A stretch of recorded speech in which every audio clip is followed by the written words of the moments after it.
Good evening. This is All India Radio and I'm Abhishek Kumar with the news at 9.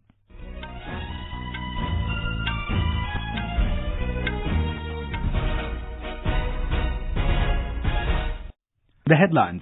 President Ram Nath Kovind says recent changes made in Jammu-Kashmir and Ladakh will bring immense benefits to these regions. In his Independence Day Eve address, President emphasizes on development of infrastructure for inclusive growth. India to celebrate its 73rd Independence Day tomorrow. Prime Minister Narendra Modi to address the nation from the ramparts of Red Fort. In Jammu and Kashmir, overall situation continues to be calm. Defence Minister Rajnath Singh says India needs to keep pace with technological advancements to deal with any eventuality. IAF Wing Commander Abhinandan Varthaman to be conferred with Vir Chakra. 132 Gallantry Awards announced for Armed Forces personnel. And in cricket, West Indies win the toss and elect to bat against India in the third and final ODI at Port of Spain. President Ram Nath Kovind said the recent changes made in Jammu-Kashmir and Ladakh would bring immense benefits to these regions. The President was addressing the nation on the eve of 73rd Independence Day. I am confident that the recent changes made in Jammu-Kashmir and Ladakh would be of immense benefit to those regions. They will enable the people to access and enjoy the same rights, same privileges and same facilities as their fellow citizens in the rest of the country. The President said these benefits include progressive, egalitarian laws and provisions related to the right to education, accessing public information through the right to information, reservations in education and employment and other facilities for traditionally deprived communities, and justice for our daughters by abolishing unequal practices such as instant triple talaq. The President said India is completing 72 years as a free nation at a very special juncture. Mr. Kovind said the illustrious generation that led country to freedom did not perceive independence only in terms of transfer of political power. They considered it a stepping stone in a longer and larger process of nation building and national well-being. Mr. Kovind expressed happiness that the recently concluded session of Parliament saw lengthy and productive sittings of both the Lok Sabha and the Rajya Sabha. I am happy to note that the recently concluded session of Parliament saw lengthy and productive sittings of both the Lok Sabha and the Rajya Sabha. Many important bills were passed in a spirit of cross-party cooperation and constructive debate. I am confident this is only an indicator of what the coming 5 years have in store. I also urge that this culture percolates to all our legislative assemblies. The President highlighted that India has rarely been a judgmental society through the centuries. He said, India have always had a live and let live organizing principle where people respect each other's identity irrespective of region, language or faith or even the absence of faith. He added that India's history and destiny, India's legacy and future are a function of coexistence and conciliation, of reform and reconciliation. Speaking about country's youth, Mr. Kovind said, the greatest gift which can be given to young and coming generations is to encourage and institutionalize a culture of curiosity, especially in the classroom. He said people can achieve a lot given a facilitative and enabling environment by the government. The President emphasized on development of infrastructure for inclusive growth. The government can build financial infrastructure in the form of a transparent, inclusive banking system, an online-friendly tax system, and easier access to capital for legitimate entrepreneurs. President Kovind cited that the government can build physical infrastructure in the form of housing for the poorest of the poor and availability of energy, toilets and water in every home. Mr. Kovind said it is crucial for society to use and nurture this infrastructure for the benefit of themselves and society.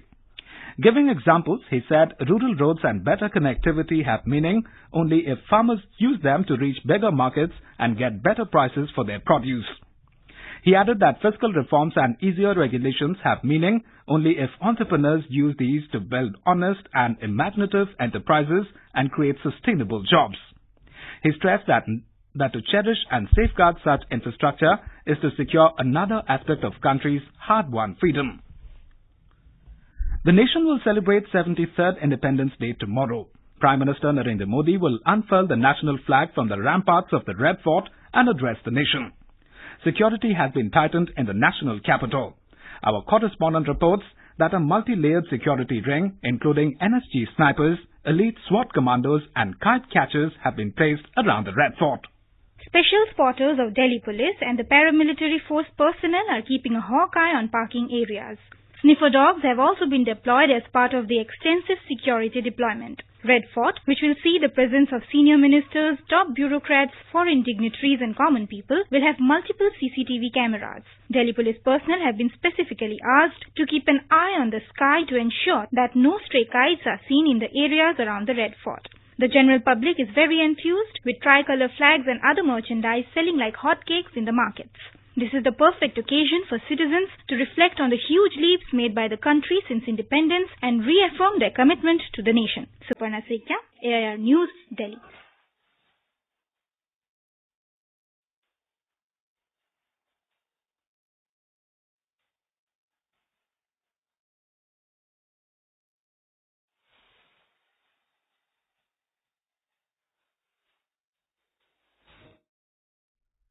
Delhi Traffic Police has issued an advisory for the Independence Day function at Red Fort.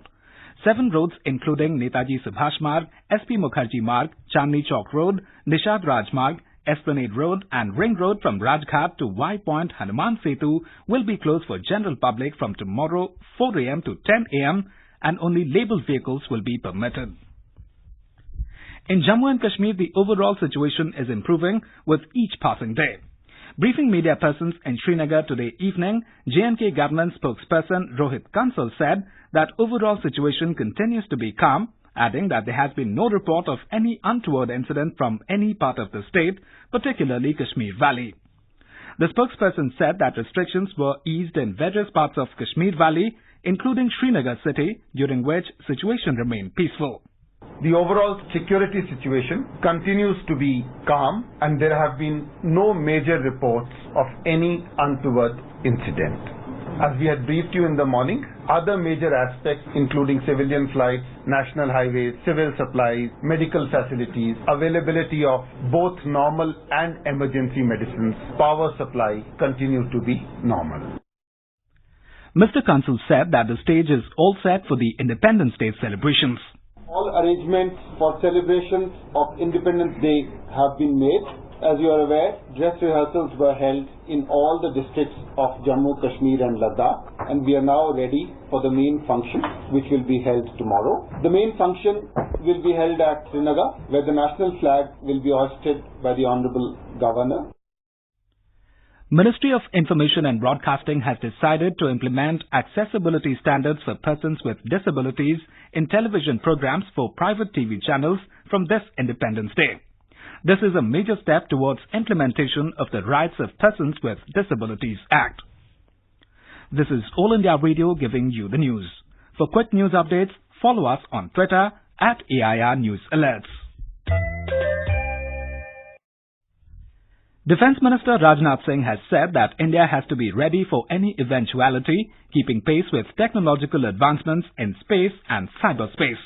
He reiterated that India's defence policy is for peace and stability at regional, continental and global level.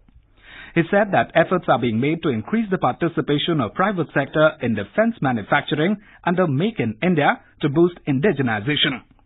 He was delivering an address to the armed forces in New Delhi today on the eve of Independence Day. बदलते वैश्विक परिदृश्य में रण क्षेत्र सिर्फ जल, थल, वायु तक सीमित नहीं रहेंगे, बल्कि स्पेस और साइबर स्पेस में भी इनका विस्तार होगा ही। इसलिए भारत को टेक्नोलॉजिकल एज बनाए रखते हुए किसी भी संभावित घटना के लिए तैयार रहना होगा। Mr. Singh assured the soldiers that the government will do all that is necessary to keep their morale high and to meet their functional requirements. He said the armed forces are being rapidly modernized as they are at the forefront of the nation's defense. The defense minister listed the measures taken by the government for the welfare of soldiers and their families. Wing Commander Abhinandan Varthaman of Indian Air Force will be conferred with Vir Chakra on Independence Day. Abhinandan Varthaman had shot down F-16 jet of Pakistan Air Force. President Ram Nath Kovind has approved 132 awards to armed forces personnel and members of paramilitary forces. The awards include 2 Kirti Chakras, 1 Vir Chakra, 14 Shaurya Chakras, 8 Bhatu Sena Medals Gallantry, 90 Sena Medals Gallantry, 5 Nav Sena Medals Gallantry, 7 Vayu Sena Medals Gallantry, and 5 Yuddha Seva Medals. Central Reserve Police Force Deputy Commandant Harshpal Singh and Sapper Prakash Jadhav of Indian Army will be presented the Kirti Chakra. President Ram Nath Kovind has also awarded 1 President's Tat Rakshak Medal Distinguished Service, 5 Tat Rakshak Medals Gallantry, and 2 Tat Rakshak Medals Meritorious Service to Indian Coast Guard personnel. A total of 946 police personnel have been awarded medals on the occasion of the Independence Day. President Police Medals for Gallantry have been awarded to 3 personnel, Police Medals for Gallantry to 177 personnel, and President's Police Medals for Distinguished Service to 89 personnel. Police Medal for Meritorious Service has been awarded to 677 personnel. Vice President M. Venkaiah Naidu today urged all the political parties to act unanimously on issues of national interest rising above the party politics. He said that the party politics is a part of democratic system and it provides political alternative in democracy, but national interest and ideals of society have no alternative. Mr. Naidu was delivering first memorial lecture on late Balramji Das Tandon at Punjab University in Chandigarh. The Vice President advised all the present-day politicians to follow the footprints of such leaders who were selfless, truthful and patriotic. On developments related to Jammu and Kashmir, he said that Kashmir is part of India and abolition of Article 370 is a welcome step. The Chandrayaan-2 has successfully left the Earth-centric orbit and has begun its journey straight to the moon early this morning. Scientists of the National Space Agency ISRO achieved its trans-lunar insertion by firing the engine on board at 2:21 a.m. today for 20 minutes 3 seconds. It is currently on its way towards the moon, whose parameters are all healthy, as said by the ISRO in a release. The orbiter of the Chandrayaan-2, carrying the lander Vikram and rover Pragyan, is set to reach a moon-centric orbit on 20th of this month.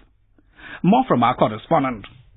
Chandrayaan-2 has finally managed to wiggle out of the Earth's gravitational pull and has begun the much-anticipated journey to its actual destination, the Moon. It was made possible by a series of Earth-centric maneuvers that culminated in today's change of path by the lunar craft.